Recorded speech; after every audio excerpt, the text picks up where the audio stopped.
What's poppin', y'all? It looks like Rosenberg is finally bucking up at Akademiks. And this all started, we're not going to go to the beginning. We know that these guys have a back and forth. But this tit for tat most recently started because Ebro, Laura Stiles, and Rosenberg, they got kicked off Hot 97 and they didn't even receive their last paycheck. So now they're fighting to get their paycheck, and Akademiks reveled in this, and he would also give them a proposal.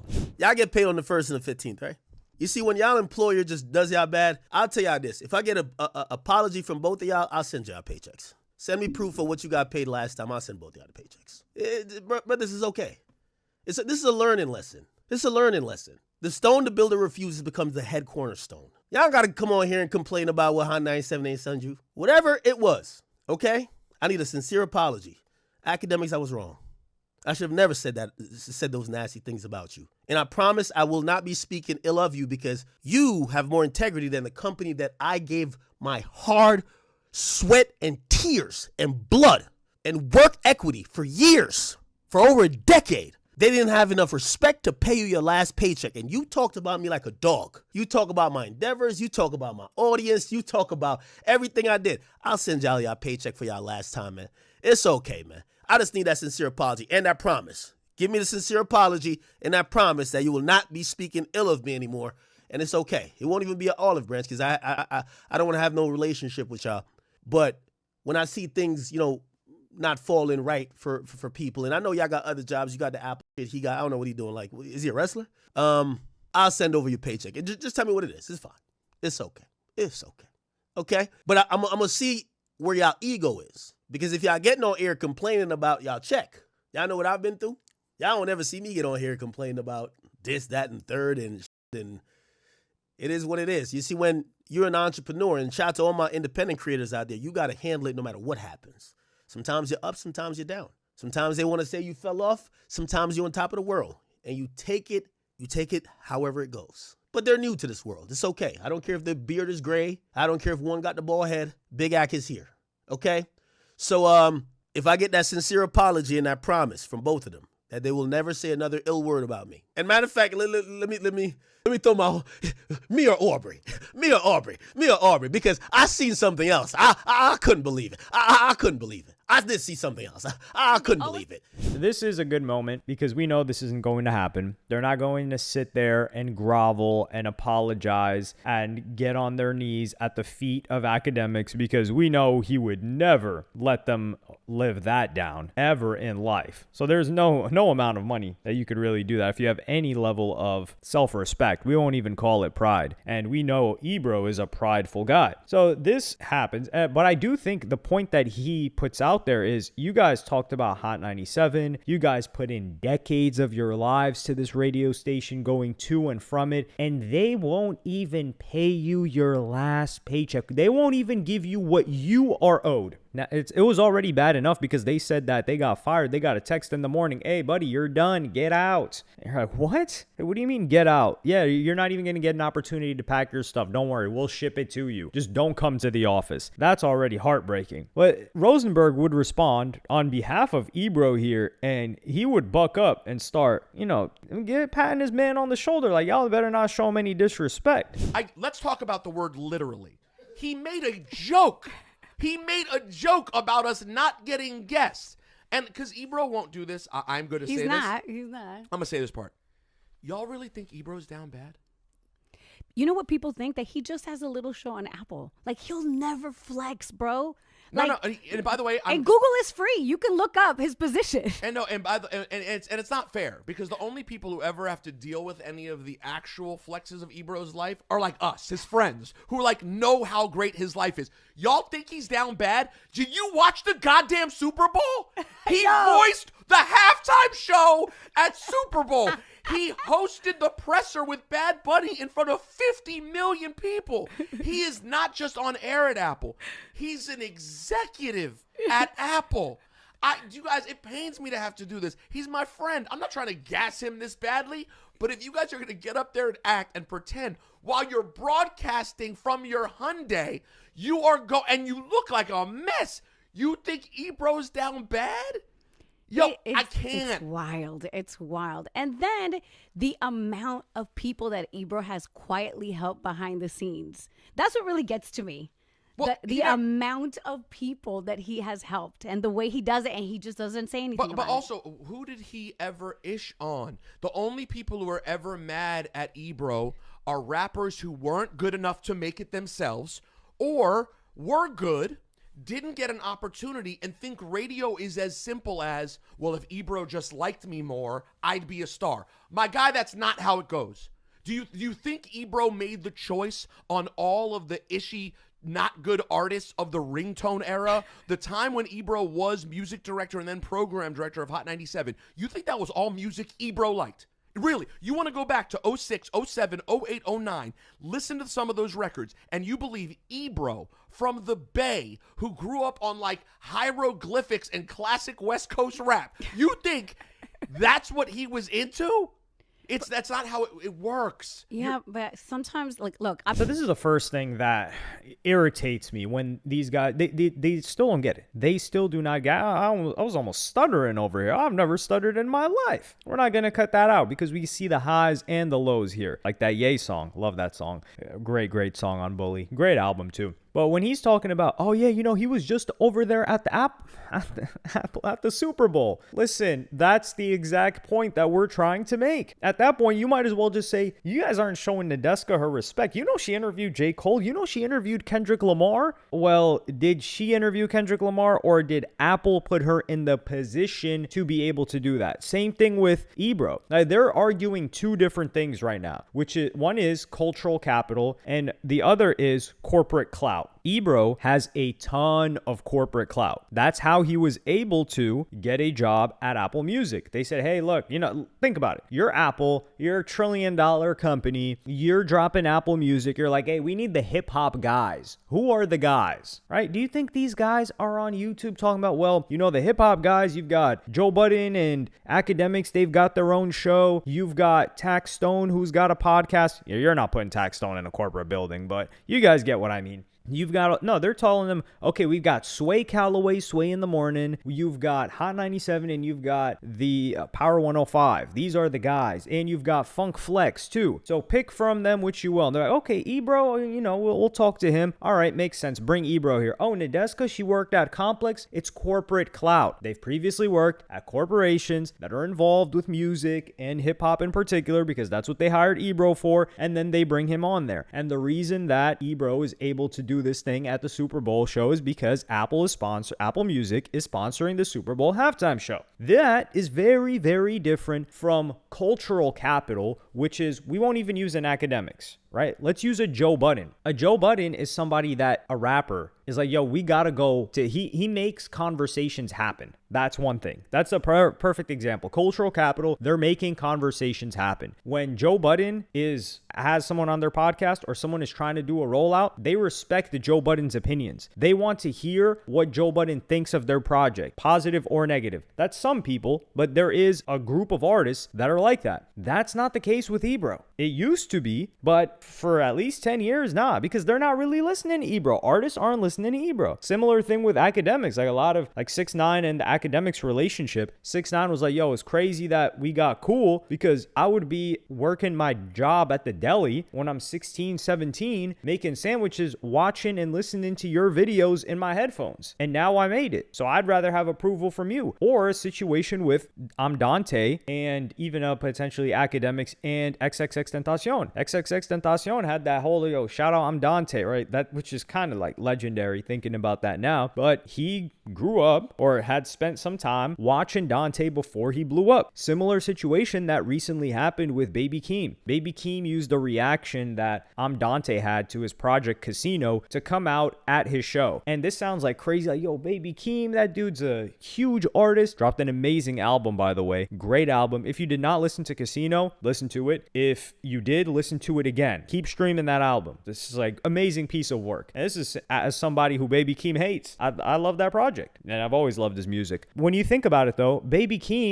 he was really young. He was on YouTube. He was making Minecraft videos. He was streaming. He was watching Dante. So that's a moment, like he's not going to say it publicly, but for him, that was a full circle moment. So these guys had cultural capital to said artist. The point that Rosenberg should be able to understand is that you guys don't have that anymore. They had that at one point, and the best way for them to get that back is for Rosenberg to do what he's doing right now. Like, pop your talk. I like this Rosenberg. I want to see more of this Rosenberg. I want Rosenberg, like Elliott Wilson, going at other people in the game. Like, yo, I don't like this guy's opinion. That sucks. That's whack. This is because Rosenberg previously, he would be a very supportive guy. He would bring people on the radio station. You would have people freestyle, and that's all well and good, but you need both sides of it. So especially if you're hopping in the internet, you got to do this talk. So we're not going to big up Ebro for getting to interview Kendrick Lamar or doing narrating the Super Bowl show, because that's Apple. He got that because of the job that he has as Apple, that he got from corporate clout. But we're not arguing corporate clout, and nobody said Ebro was broke either. That's another thing. And then don't even get me started on them talking about, oh, you can look him up. He's an executive at Apple. Well, number one, they're talking about Apple Music. I'm not going to hold them to that and do the whole semantics thing of like, no, Apple, he's not an executive at Apple. There's Apple Music and there's Apple. No, obviously he's not an executive at Apple. And what Laura Stiles meant is Apple Music. He's not even an executive at Apple Music. I believe it's Ole Oberman, who's one of the executives there. And Apple is a publicly traded company. So you can look up who are the executives there. He's not one of them. Now, he has a lead role within like the hip hop division or like the Apple Music programming. So he's one of the people that's responsible. He's like editorial. So he's responsible for putting people on like the Rap Life playlist, all of those like hip hop types of playlists. He's kind of like the gatekeeper there, which I don't really think playlists matter as much as they used to. I do think they're important for kind of like getting passive listens, but fan base wise, I don't really know so much. But my music listening habits are very different from the average person. So don't take that with a grain of salt. And when he's talking about people, like who hates on Ebro? Well, I mean, who did Ebro hate on? Lil Yachty, Lil Uzi Vert. These guys don't like him, and they're still here. He's like, oh, it's either rappers that fell off or rappers that he didn't show them love. No, there are two examples right there that are still killing it in the modern day. And then he still doesn't want to give credit to, talking about like, yo, he's not a rock star though. Oh, and he's not doing this. Even people arguing with him on his own show on Apple Music. So there's that. And Ebro has helped a lot of people, for sure. I believe that. And like I said, one thing that I like about Ebro is he's so honest, he's authentic, he's saying what he believes, and you're not going to convince him otherwise. That's a trait that Joe Budden has too. But these guys, this is corporate stuff. You're getting rewarded for your corporate connections. And that goes back to the argument of, oh yeah, you guys couldn't get an interview because you wouldn't need to be asked, oh, where is this at? Oh, is this at Hot 97? Is this at Apple? Or are you talking about an interview with you? Because if it's with you, we got to reconsider it. That's the point. As opposed to a Joe Budden where Spotify was like, hey, we want you. Patreon was like, hey, we want you. People don't want to go on Joe Budden because he's on Spotify or was on Spotify or because he is on Patreon now. I know he's on Patreon like a creator, but he also has or had a role at Patreon too. But Ebro would also come in, and in another episode, he would go back at Akademiks and say some information that I had never heard before. On Akademiks, right? We crack jokes on Akademiks. Literally everybody who's got half a brain has cracked jokes on Akademiks. Akademiks has been successful building out his community and being consistent on his platforms. That's what it takes, and he was willing to do the work. And by the way, if many people don't know this, Akademiks does. I reached out to Akademiks because I loved what he was doing long before any of this. This was like in the mid-2000s. I reached out to Akademiks when he was covering rap beef on a YouTube page, and he would narrate the rap beef on a YouTube page.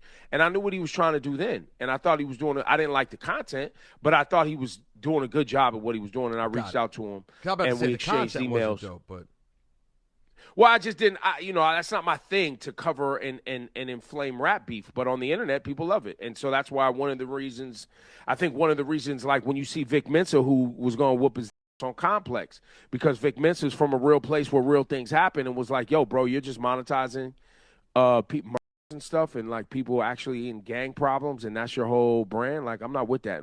And that's why that was like that. But first off, he's definitely got the dates wrong. Mid 2000s. Dog, the only people talking about hip hop on YouTube in some sort of a format like that in the mid 2000s is probably like Jewelry Man. And that was in maybe 2007, 2008. Akademiks wasn't dropping videos at that point. And then right after that was D. Respect, who like I think who's D Respect now, but it was D. Respect. And that was like the first channel that I ever came across that a very, very close friend, like my best friend, had shown me. And this guy was giving commentary, and it wasn't just like documenting news related stuff. It was like different types of analysis too. And that guy, I would say, is like the OG of it. And he predates Akademiks. So when he's talking about like, oh, 2000, mid 2000s, I think he's talking about like mid 2010s. But then at that point, Akademiks was already big because 2015 was Meek and Drake, and that took Akademiks to the stratosphere. So I think he's talking probably Yeezus around there, like 2012, 2013 is what Ebro is talking about. But this is a story that we never heard of from Akademiks. Akademiks, the way that he presents the story is he reached out to these radio people. He was trying to get an interview. I think he said like Ebro flaked on him once or twice, which could be a scheduling thing. And then when he did it with, I think he said Erica Mena, he tried to interview her a bunch of times and she flaked so many times and he just said, screw that. So when he went and did the interview with Leonard, who is Charlemagne, that after that, they didn't want to do an interview with him. So there's two pieces of information that we need filled in by these guys. By Ebro, is it true that you refused to do an interview and you ghosted Akademiks after you had agreed to do an interview once you saw that he did one with Power 105, your rivals? And also to Akademiks, is it true that Ebro had reached out before you had reached out to him? Those are two important pieces of information in these guys' long history at this point. This is 15 years if this actually happened way back then. So I think that's important to get a note of. Ebro would then talk about when things escalated and got disrespectful. But then Akademiks, you know, as we crack jokes, he wanted to start talking real brolic to me. Like he was really going to do something. I never responded to Akademiks with any of that. You can go back and look at his old tweets where he's like, F you, what you going to do when I see you, all this greasy. I was like, that's what we doing? I've never been on that type of time, ever. And even furthermore, what Akademiks decided he wanted to do with your personal life, Rosenberg, and that whole thing, like we've never done that. I've never done any of that to him. No. You know what I'm saying? I went further in that way that. than you did. And but also they said that you went after independent people, you were anti-YouTube. None of it's true. It's just y'all are lazy. And my only point is, I used to make little content. cracks. I used to make little jokes and cracks like, yo, we broadcasting, you podcasting. Or I'd be like, yo, on your little YouTube page or whatever. I would say those little cracks. So we can't act like I didn't make those jokes. I made those jokes, but I'm just taking shots. Like, this is true. Ebro is the type of guy to get under people's skin because he's a confident guy, and that intimidates certain people that are more insecure in themselves or maybe felt that they were doubted. Like Ebro's like, yo, I'm that guy. I believe my opinions. It is what it is. You feel a type of way about it. And he's clowned in Akademiks, or he has clowned, thrown jabs and shots. And Akademiks definitely escalated with the disrespect, which he's done multiple times. Like, yo, I'll take it to the next level. Now with Rosenberg though, Rosenberg and Akademiks, Rosenberg was talking crazy about Akademiks. I will say that. He was talking crazy, and the level of disrespect that Akademiks dished back at Rosenberg was justified in that context. And Akademiks even said like, yo, this guy was talking trash. He said, and then I said, all right, let's run the fade. You can meet up, because he said, Rosenberg said that he would fight Akademiks. Akademiks messaged him, and then Rosenberg suddenly flips and he's like, man, you know, I don't know what's wrong with you, this and that. So Rosenberg does not get a pass there. But also you even see Ebro talk about like, yo, Rosenberg, we're not going to do that. Yeah, I was clowning people that were on YouTube and were doing their little podcast thing, and I was flexing the status that that we had the corporate clout, like I said, instead of the cultural capital. Well, they had both at that time. But let me not try to take these guys' accomplishments away from them. So Ebro is being fair here. And that's why I say that Ebro's a genuine, confident guy, because he's not going to hide behind his words. That's where, like, Rosenberg, he's a little bit shaky.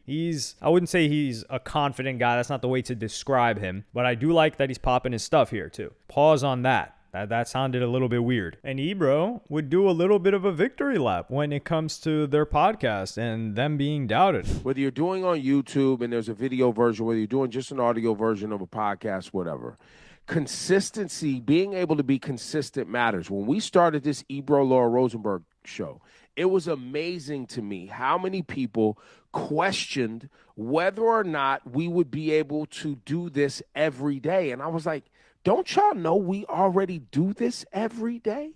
Right. Why? And don't you know we have access to crack staff like Rasan Bascom? The man can't just sit and smoke blunts in his car every morning. Those days are done and behind him. Those days are gone. He's got to produce a show. And no, you're right. So you know we what were I'm able saying? to do it. Like, this is what we do. Now, Ebro. And so, go ahead. Yes. No, you go ahead. You go ahead. I was just going to say, so we show up every day, 8 a.m., and we've developed an audience, which is amazing, and it's growing. So I think credit needs to be given here. Yeah, these guys, they started the show. People were saying, like, yo, these numbers, the numbers in the beginning look good, at least to a decent level. And then they're saying, like, yo, these guys aren't going to hack it. And they've been consistent and have done it every day. Now, I haven't watched a single full episode because I don't know if they're going to run it like a morning show, which I've never listened to a radio show in the morning. That's never been something I've done. Ever since I was a wee lad, ever since I was a little kid, I would just be on the internet watching stuff on YouTube. Like, I never tuned into radio except back in the day to listen to music. That was it. It was like kind of a little bit, was it before LimeWire? Nah, LimeWire was still a thing, but it was just more convenient to listen on the radio player to get the new tracks. Like, there would be exclusives that would come out on the radio. But listening to a radio talk show type of deal, that's never been something I've done. And when we look at the numbers, like, sure, they've been consistent, which we got to give them credit for. And the weird part is when Rosenberg's like, yeah, dude, we've got a cracked team. What do you mean a cracked team? You guys are the talent. That's it.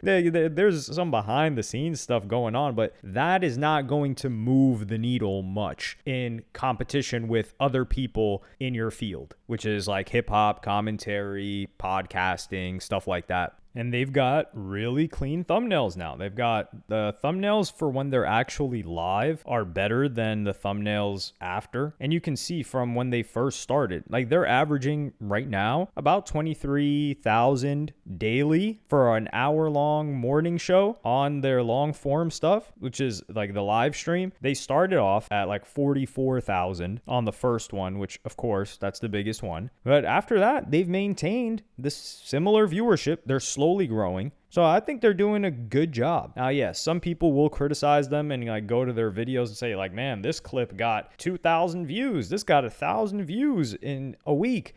That's cherry picking. These guys have a long form audience. Their audience is people commuting that used to listen to them maybe on the radio. So they're listening to an hour of, they would rather listen to an hour of these guys talk than 8 minutes or so. Like, if they see an 8-minute clip, they're probably like, you know what, I'll just catch the whole video, which is actually more valuable, that they get less views on short form and more views on long form, as opposed to the problem that most people have, which is, especially shorts creators, that people will watch 15 seconds of you, 30 seconds of you, but you ask them to watch 2 minutes and they're like, nah, I'm good. And 20 minutes, they're like, I'm really good. And an hour, they're never doing that. So I think when people try to rail on them for that, I think it's unfair that it's not taken into context what they've built. And I'm looking forward to seeing them continue. I do not want them to quit. And I want them to compete a little. I want Ebro to take shots at more people. Take some shots at other people. And you guys got to get down and dirty with us now. Don't take shots at me, though. My hands are up. Like, I mess with you guys. Well, actually, I do need to take the time out and watch a full podcast of these guys and give my analysis, because I saw Adam22 do something like that on No Jumper, and he gave them a